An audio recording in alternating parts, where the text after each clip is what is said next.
अस्सलाम वालेकुम students, welcome to my lecture physics second year. Hope so last lecture आपको काफ़ी हद तक समझ आ गया होगा। उम्मीद है कि वो आपके लिए काफ़ी इंटरेस्टिंग रहा, कंसेप्चुअल रहा, आपके लिए फ़ायदेमंद रहा। लास्ट लेक्चर में हमने चैप्टर नंबर 19 एटॉमिक स्पेक्ट्रा को स्टार्ट किया। एटॉमिक स्पेक्ट्रा, हाइड्रोजन एटम का स्पेक्ट्रम, इसको हमने काफ़ी डिटेल से पढ़ा। इसमें जो जो पॉइंट्स हमने काफ़ी डिटेल से कर चुके हैं। इसके बाद है हमारे पास Bohr's atomic model of hydrogen atom. Bohr ने क्या कहा हाइड्रोजन एटम के बारे में? इसमें 50% पॉइंट्स बिल्कुल वही है जो हम लास्ट लेक्चर में ऑलरेडी कर चुके हैं। कुछ पॉइंट जो न्यू है वो इसमें हम देखते हैं। बोहर एटॉमिक मॉडल ने ये कहा कि इसके कुछ पोस्टुलेट्स थे। जब बोहर ने एटॉमिक मॉडल पे काम किया था हाइड्रोजन एटम का, इसके हमारे पास इसमें तीन पोस्टुलेट्स है इसके। पहला पोस्टुलेट ये है कि an electron in an atom can move around nucleus in a certain circular stable orbit without emitting energy in discrete orbit and definite energy. इस पॉइंट का क्या मतलब है? इस पॉइंट का यह मतलब है कि इसने कहा कि एक न्यूक्लियस, जो हमने जैसे कि लास्ट टॉपिक में पढ़ चुके हैं कि एक न्यूक्लियस के इर्द गिर्द an electron in an atom can move around nucleus के अराउंड ये इलेक्ट्रॉन मूव करता है इन अ स्टेबल ऑर्बिट। ये ऑर्बिट है, शेल है। इस शेल में ये इलेक्ट्रॉन सर्कुलर ऑर्बिट में, सर्कुलर पाथ में मूव करता है, रिवॉल्व करता है इन डिस्क्रीट ऑर्बिट्स। डिस्क्रीट ऑर्बिट्स का क्या मतलब है? हम लास्ट लेक्चर में ऑलरेडी कर चुके हैं कि अगर हमारे पास एक इलेक्ट्रॉन है और वो कंटिन्यूसली मूव कर रहा है, जो क्लासिकल फिजिक्स में फेल हुआ था, तो हमने ये कहा था कि नहीं, ये हमारे पास अलग ऑर्बिट्स में है, ये अलग शेल्स में है। इसको हम कहते हैं डिस्क्रीट ऑर्बिट्स, जो अलग अलग है, मींस गैप में है, जो एनर्जी लेवल्स में डिस्ट्रीब्यूटेड है, उसको हम कहते हैं discrete orbits. And it has definite energy, और इनकी एनर्जी भी होती है। एनर्जी से मतलब E1 E2 up to En, means अगर फर्स्ट ऑर्बिट हो तो इसकी एनर्जी E1 है, सेकेंड हो तो 2, थर्ड ऑर्बिट है तो 3, जितने होंगे तो आपने En तक जाना है। ये था हमारे पास फर्स्ट पोस्टुलेट। सेकेंड पोस्टुलेट में क्या है कि when an electron revolve around a nucleus in which angular momentum, इसका जो एंगुलर मोमेंटम है, चूंकि ये मूव कर रहा है, मींस इसका एक खास मास है, ये मूव कर रहा है किसी खास वेलोसिटी के साथ, कांस्टेंट वेलोसिटी के साथ, यूनिफॉर्म वेलोसिटी के साथ, तो हम कहते हैं कि इसमें मोमेंटम तो है।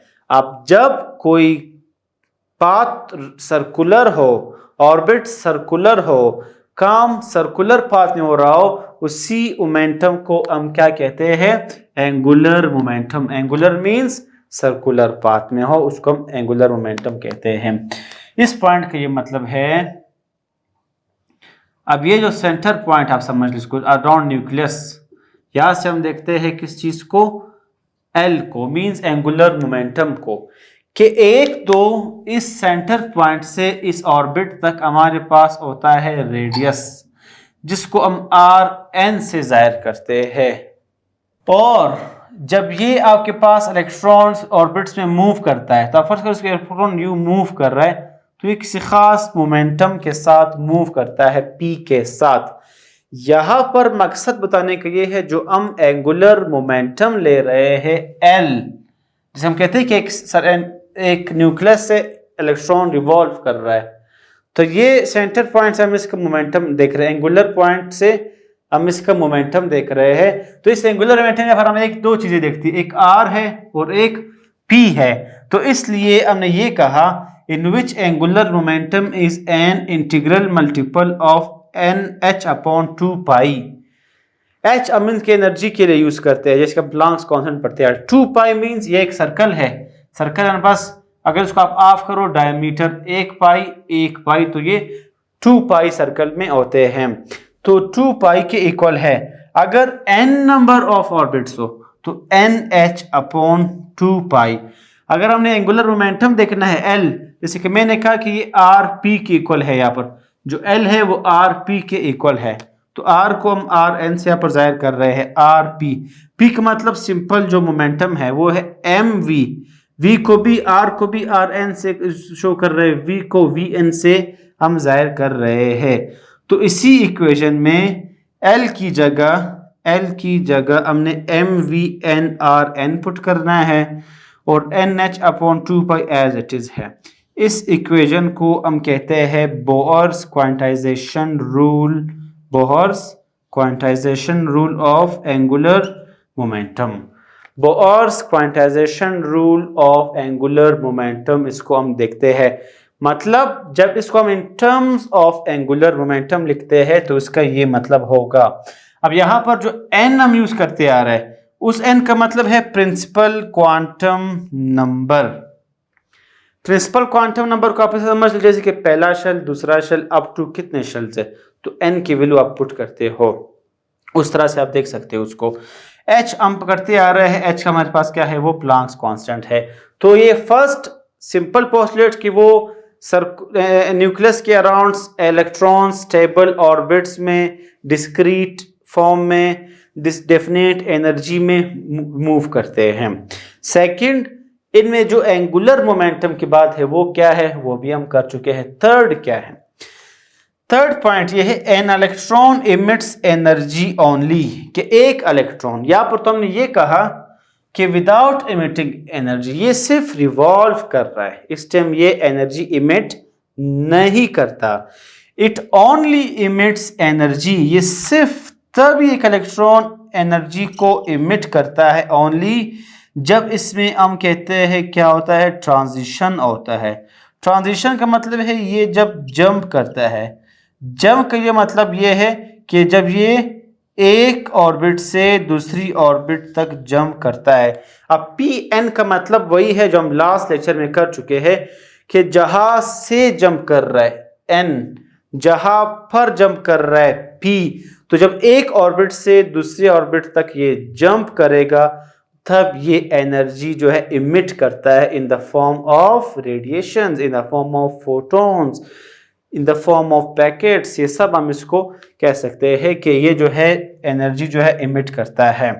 अब एनर्जी हम कह रहे कहाँ से इमिट कर रहा है, जैसे कि हम कह रहे हैं कि एक हमारे पास ये लास्ट शेल है, हम कहते हैं ये n है, एक ये शेल है P, तो हम कहते हैं कि ये n से P की तरफ आ रहा है, जंप कर रहा है, या P से n की तरफ जंप कर रहा है।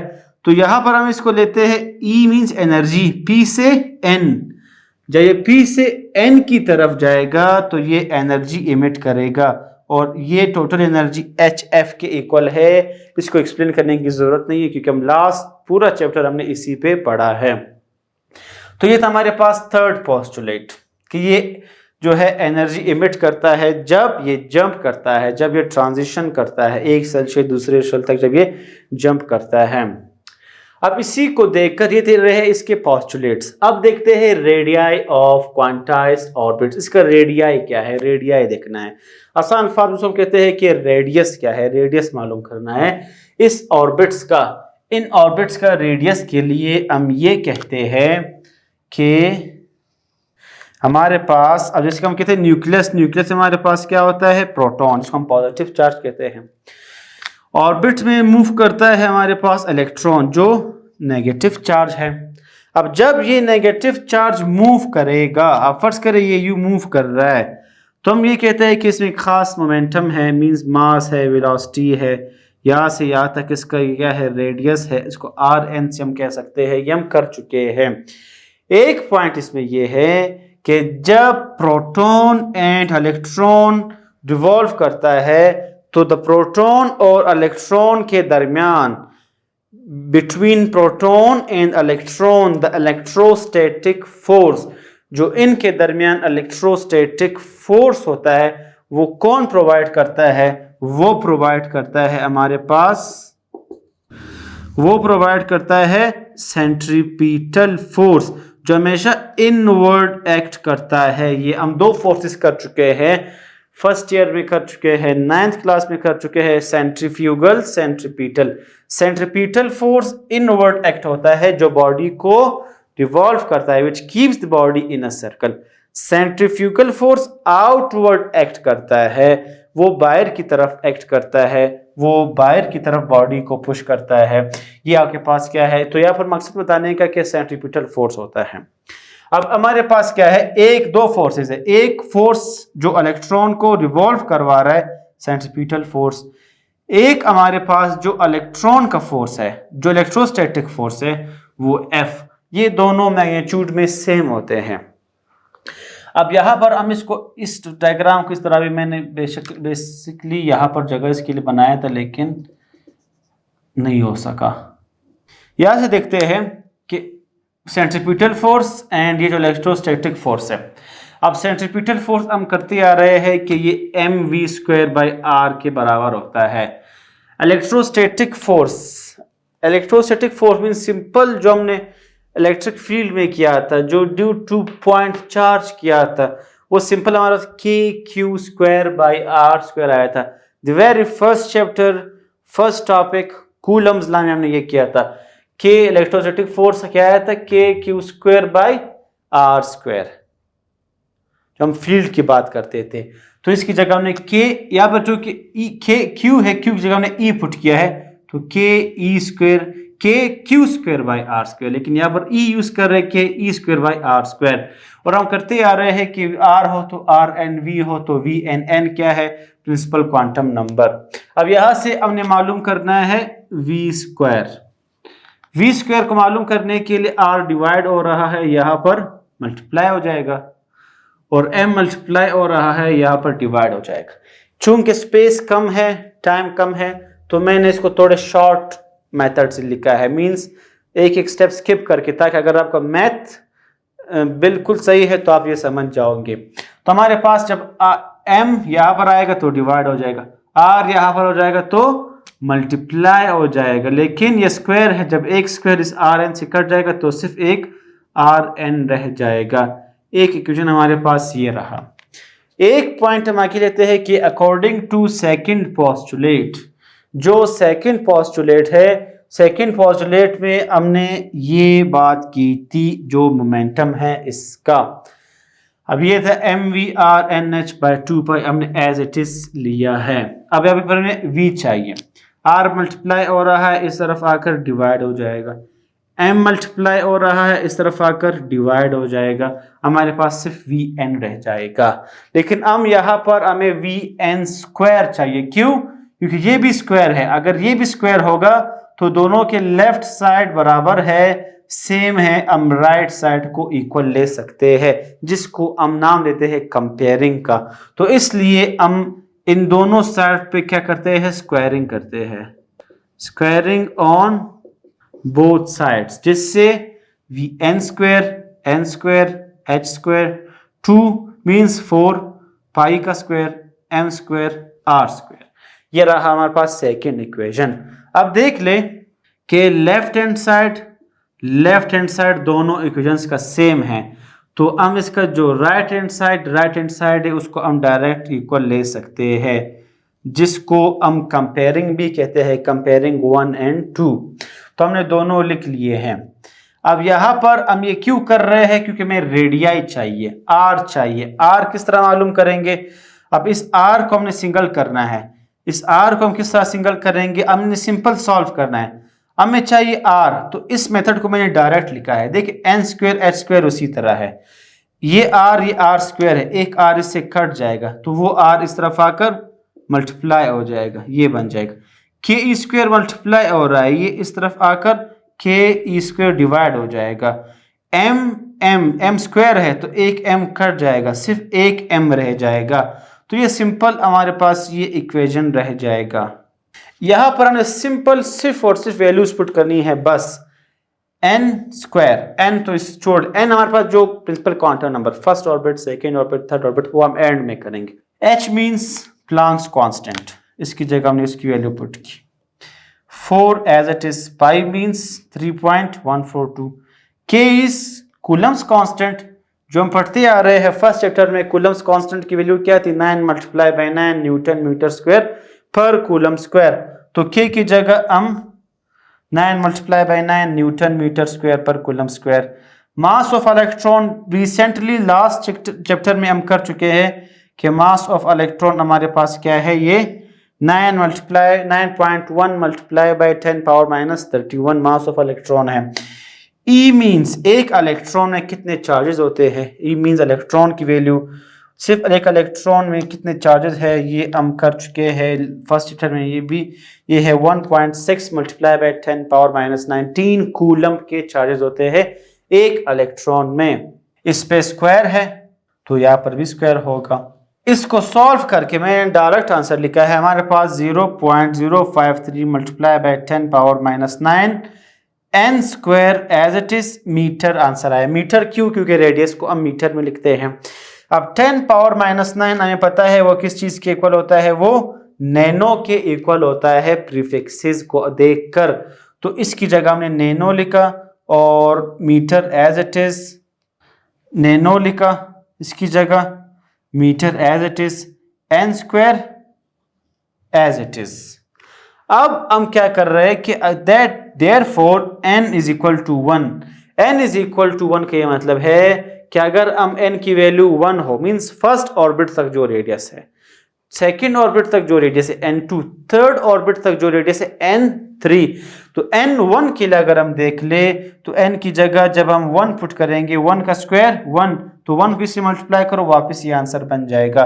तो ये रहा हमारे पास r की वैल्यू 0.053 नैनोमीटर। इसको हम कहते हैं बोर्स रेडियस, इसको हम कहते हैं बोर्स रेडियस। इसके बाद हम देखते हैं energy of electron in quantized orbits. ये जो ऑर्बिट्स है जिसको क्वांटाइज्ड ऑर्बिट्स भी कहते हैं, डिस्क्रीट ऑर्बिट्स भी कहते हैं, इसकी जो एनर्जी है वो एनर्जी क्या होगी वो मालूम करना है। एनर्जी के पास क्या है, टोटल एनर्जी अगर हम देखें, kinetic energy plus potential energy. क्यों, क्योंकि ये इलेक्ट्रॉन्स मूव भी कर रहे हैं और फिर ये पोटेंशियल एनर्जी भी इसमें है। तो हम कहते हैं कि इन दोनों एनर्जी को जब मिलाते हैं तो हम कहते हैं टोटल एनर्जी। तो टोटल एनर्जी हमारे पास kinetic energy plus potential energy के इक्वल होता है। काइनेटिक एनर्जी हमारे पास क्या है, हाफ mv², ये हमने लिख लिया है।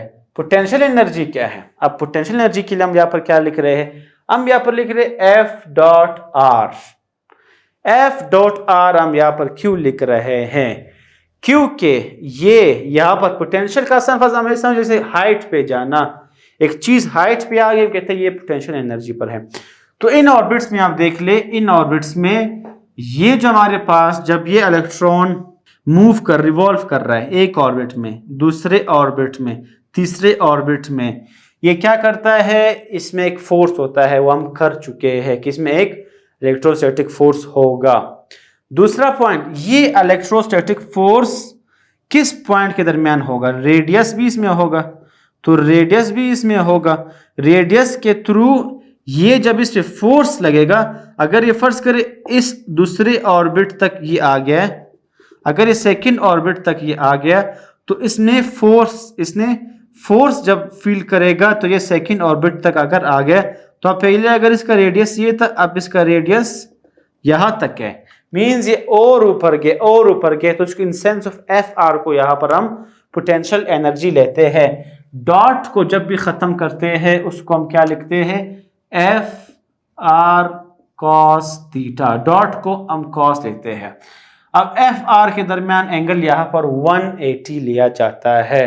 क्यों, वो इसलिए क्योंकि देखिए सेंट्रीपिटल फोर्स हो या इलेक्ट्रोस्टैटिक फोर्स, वो इनवर्ड एक्ट हो रहा है, रेडियस इसका इस डायरेक्शन में इंक्रीज हो रहा है, रेडियस इस तरह इंक्रीज हो रहा है, फोर्स टुवर्ड्स इनवर्ड होता है ये फोर्स, तो दोनों अपोजिट डायरेक्शन में है। हम एंगल लेते हैं 180, जब थीटा की जगह हम 180 पुट करते हैं, cos 180 माइनस 1 के इक्वल होता है, जिससे ये एफ डॉट आर क्या बन जाएगा, माइनस एफ आर रह जाएगा।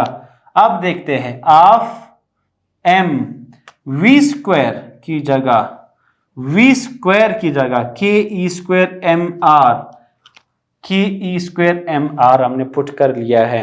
अब प्लस एफ डॉट आर की जगह माइनस एफ आर लिखते हैं तो वो प्लस माइनस माइनस बन जाता है।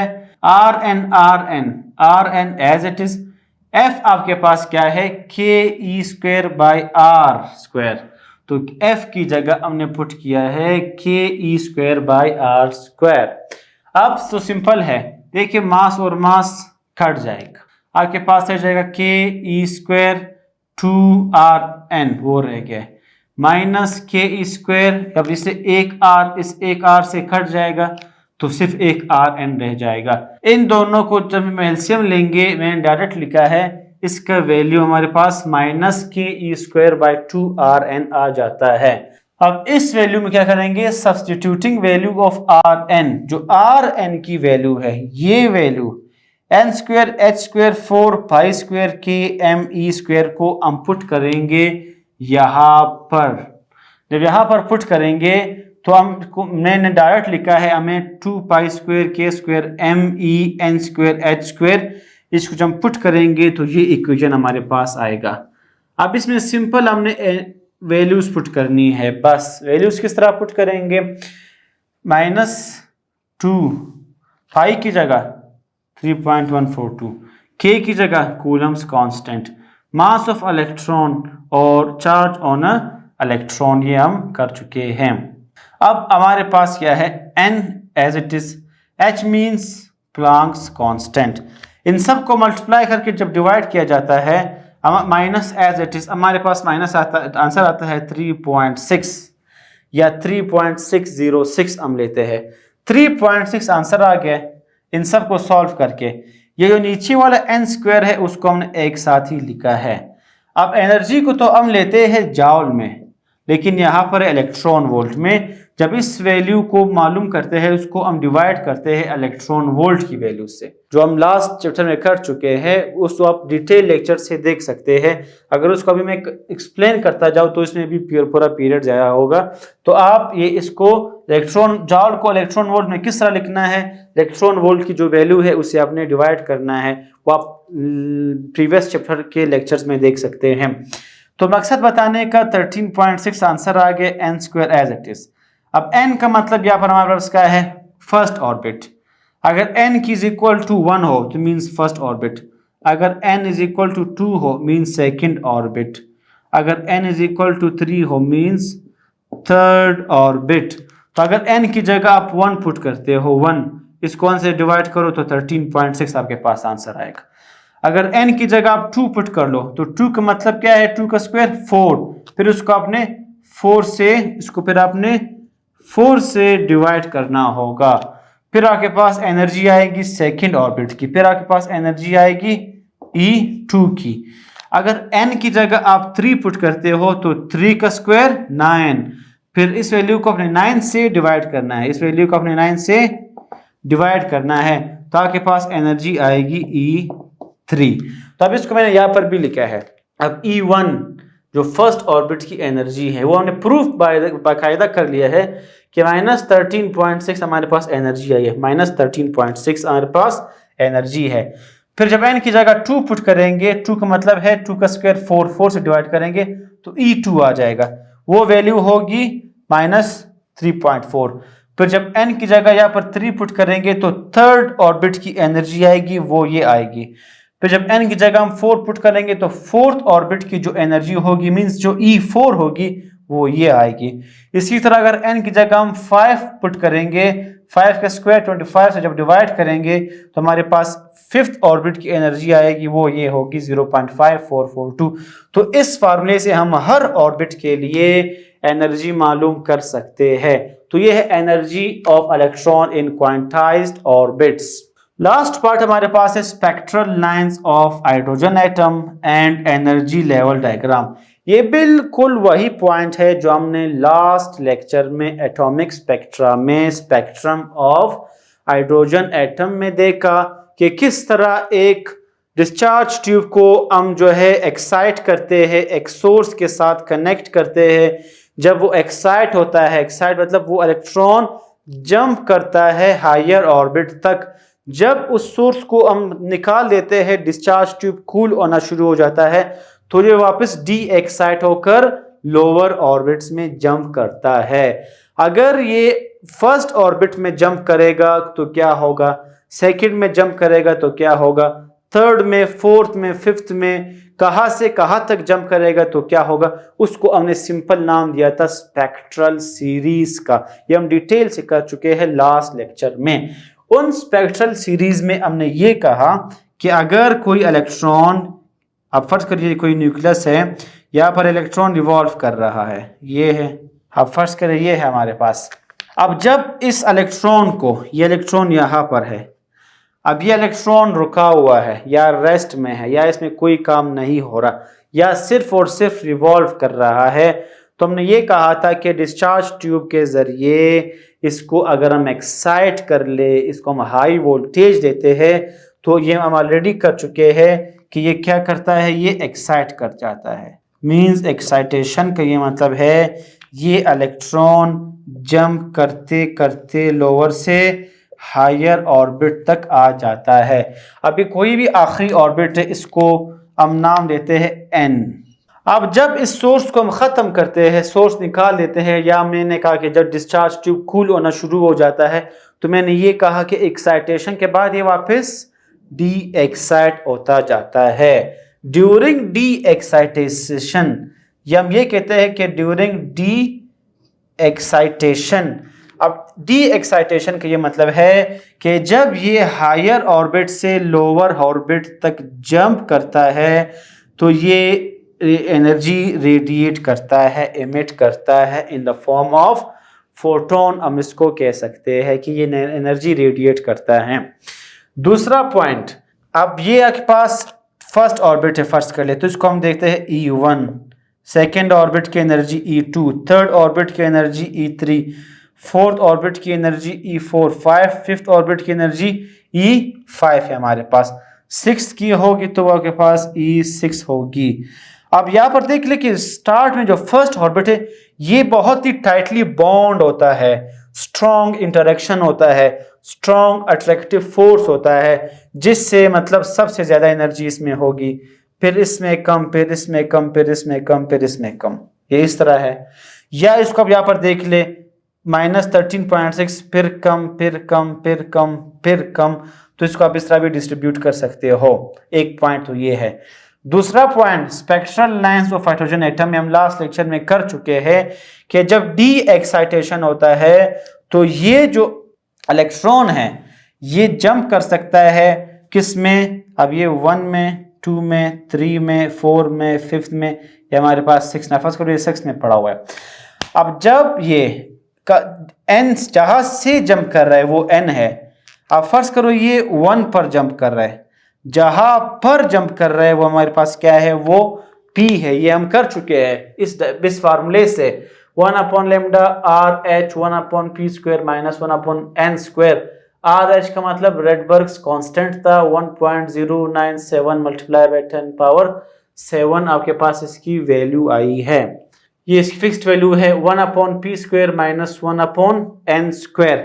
n का मतलब जहां से, किस ऑर्बिट से जंप कर रहा है। p का मतलब क्या है, जहां पर जंप कर रहा है, 1 पे कर रहा है या फिर ये 2 पे जंप कर रहा है या 3 पे जंप कर रहा है या 4 पे या 5 पे। तो इसको हमने देखा था। अब इसको स्पेक्ट्रल लेंथ भी कह सकते हैं। इसको हम एक और डायग्राम से देखते हैं, उसको कहते हैं एनर्जी लेवल डायग्राम।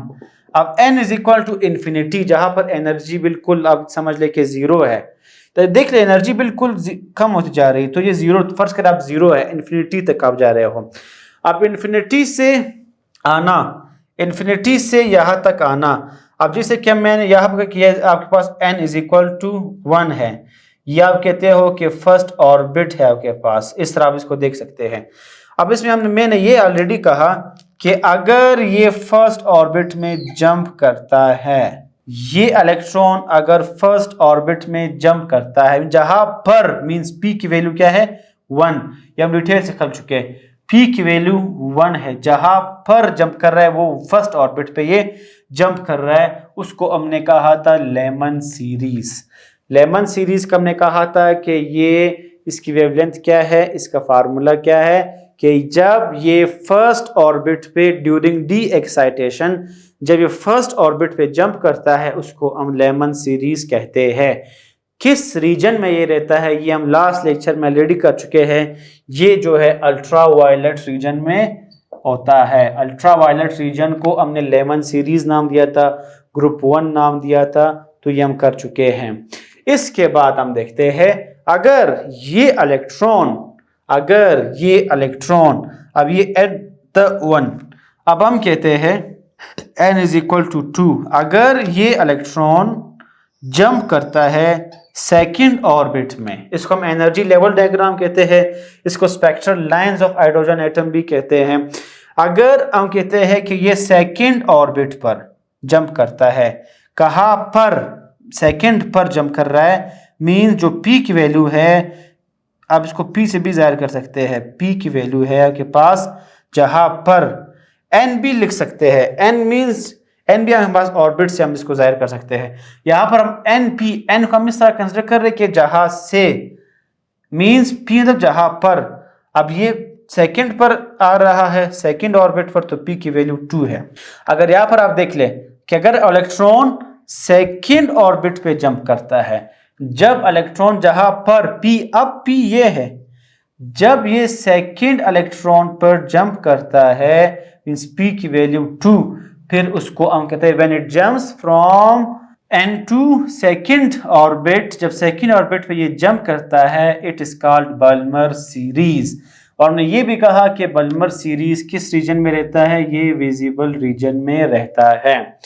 अब देखते हैं आगे, जब n की वैल्यू n इंफिनिटी से, अब कहते हैं हम कि अगर ये p इज इक्वल टू 3, जहां पर, कहां पर, थर्ड ऑर्बिट पर अगर ये मीन जंप करता है, तो हर पॉइंट जब ये जंप करेगा ये रेडिएशन इमिट करता जाता है, ये हम पढ़ चुके हैं।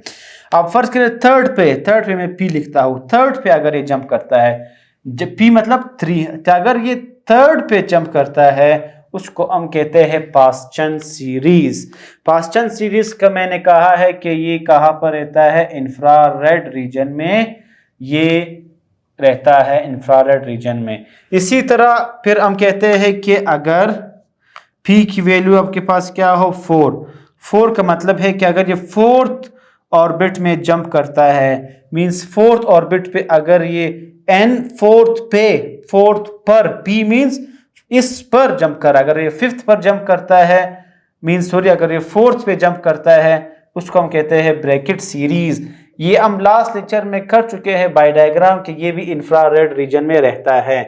अगर ये p इज इक्वल टू आपके पास 5 हो, कि अगर ये फिफ्थ ऑर्बिट में जंप कर ले, मींस फिफ्थ ऑर्बिट में इसकी वैल्यू अगर p कर ले, जहां पर p मींस n आ रहा है, फिफ्थ ऑर्बिट पर ये जंप कर रहा है, जब ये फिफ्थ ऑर्बिट पर जंप करता है इसको हम p फंड सीरीज कहते हैं, और ये भी इंफ्रारेड रीजन में रहता है। तो ये रहा हमारे पास स्पेक्ट्रल लाइंस ऑफ हाइड्रोजन या एनर्जी लेवल डायग्राम। तो ये रहा हमारे पास Bohr's atomic model of hydrogen atom. इसके 3 पोस्टुलेट्स, रेडियाई मींस इसका radius, energy of electron in quantized orbits, इसकी एनर्जी, और लास्ट में है हमारे पास spectral lines of hydrogen atom and energy level diagram. So ये रहा हमारे पास नेक्स्ट लेक्चर।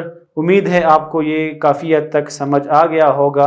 प्रीवियस लेक्चर में हमने काफ़ी डिटेल से एटॉमिक स्पेक्ट्रा पढ़ा और उसी को कंटिन्यू करते हुए उसमें भी हमने हाइड्रोजन एटम के बारे में बात किया था। इसमें भी हमने बोहर्स एटॉमिक मॉडल का में बात किया था हाइड्रोजन एटम के बारे में ही। तो तकरीबन आपको यहाँ से लग रहा होगा कि ये बिल्कुल वही पॉइंट्स है जो हम फर्स्ट लेक्चर में कर चुके हैं। तो ये रहा हमारे पास लेक्चर। उम्मीद है ये आपके लिए काफ़ी आसान होगा, कंसेप्चुअल होगा, आपको काफ़ी फ़ायदा मिला होगा, इससे काफ़ी पॉइंट सीखने को मिलेंगे होंगे आपके लिए। तो नेक्स्ट लेक्चर में मिलते हैं, तब तक के लिए अल्लाह हाफिज़।